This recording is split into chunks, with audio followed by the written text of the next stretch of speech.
I love the world that you created. I love the story of connection. Starting off, though, what made you decide to have Elio want to be abducted? That is such the opposite of what we usually think of. But what was the inspiration for that point? Yeah. Well, we knew that the conceit of the film of what if Earth's weirdest little boy was abducted by aliens and they mistake him for the leader of Earth. Like, that's such a genius, hilarious idea. Originally Adrian Molina's idea, the original director. But for us, the idea that this little boy would want to be abducted, all of a sudden, it sort of cracked open the whole movie and the whole character for us, because first off, the abduction scene of a little kid jumping for joy and screaming, yes, it's like the tractor beam picks them up. It just makes you lean in because you want to know, like, how did this person get to this point? Who is this? Like, who would react this way? And from there, once we had that scene and we felt drawn in by that idea, then you get to fill out why. How did this character get to this point? And then what will happen to them afterwards. It just felt like a really interesting hook for a character. Yeah, and it felt like personal too, because I think we were all Elios at one point, like dreaming of being, well, for me, like abduction was like, oh my gosh, I really want to go to animation school. I really want to go to a place where I feel like people understand me, they speak my language, I want to find my people. And having that as a drive for your protagonist just felt like such a rootable kind of characteristic for our hero in Elio, and it just felt like a fun twist on a trope that we've seen in many sci-fi movies. So when you were building out the worlds, Elio's world on Earth, and then when he gets to the ultimate space, what did you want to do to kind of showcase the differences, and what did you want to bring to life to be able to highlight once he got to the comic books? Yeah. I mean, our North Star throughout the whole process of like designing and building the worlds was like, this is a wish fulfillment story. This is about a boy who gets his dream come true. So kind of like playing and upping the contrast between his life on Earth and his life in space, like that was key. So if Earth was like desaturated, there's more hard edges. Elio feels like this colorful kid kind of uncomfortably boxed in this world. Space just blows all of that out the water. Space is colorful, organic, welcoming, inviting, grand and epic. And when he arrives and when we arrive with him, we want to feel like how he feels, which is, I have to stay here.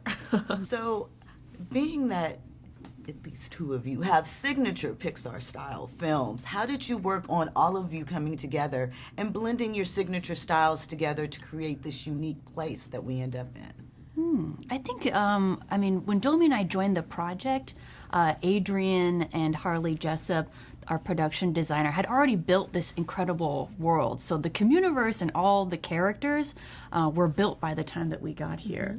But we did get the chance to add our own touches with sort of the shifts in the story and adding a little bit of our own personal flavor. We were both inspired by some more sci-fi movies that are a little bit more scary and thrilling. So we tried to find ways to stay true to the original vision for the film, but then also bring in something new that felt like paying homage to like John Carpenter's The Thing or Ridley Scott's Alien, and of course Close Encounters. So I think it ended up being this kind of mishmash of all of our tastes, yet something that feels, I don't know, unified at the same time. Yeah, also the three of us have all kind of worked together at various points in our careers at Pixar. Maddie was the story lead on Turning Red. Adrian Molina I'd worked with closely on Turning Red. He was the associate executive producer. At Pixar, all the directors kind of help, like, consult on each other's films. They show each other versions of the movie. So we were all kind of, you know, in the same kind of taste and headspace. So it wasn't too difficult to jump onto this project and mind meld together. So in wrapping up, extraterrestrial life is something that we've all talked about, imagined, and there's so much research that goes into Pixar films, and it's deep, which I love. What element was sort of surprising that you got to include in this story that you learned about from that experience? Wow, what was surprising?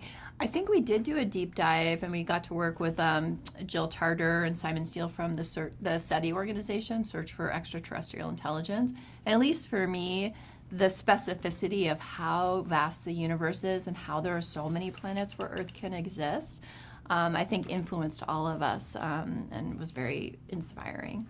I love learning about ham radio. Oh, yeah. Like, I didn't know anything about the ham radio operators or, like, how ham radio signals can travel so far, because it seems, from, like, a regular person, a very old-fashioned kind of device. But radio waves are still the farthest reaching thing that we can produce. So Yeah. if there's any chance, it might be by radio wave. Yeah, and that was really cool to learn about and to incorporate into the story. Yeah, and we have a ham radio at Pixar, which none of us knew.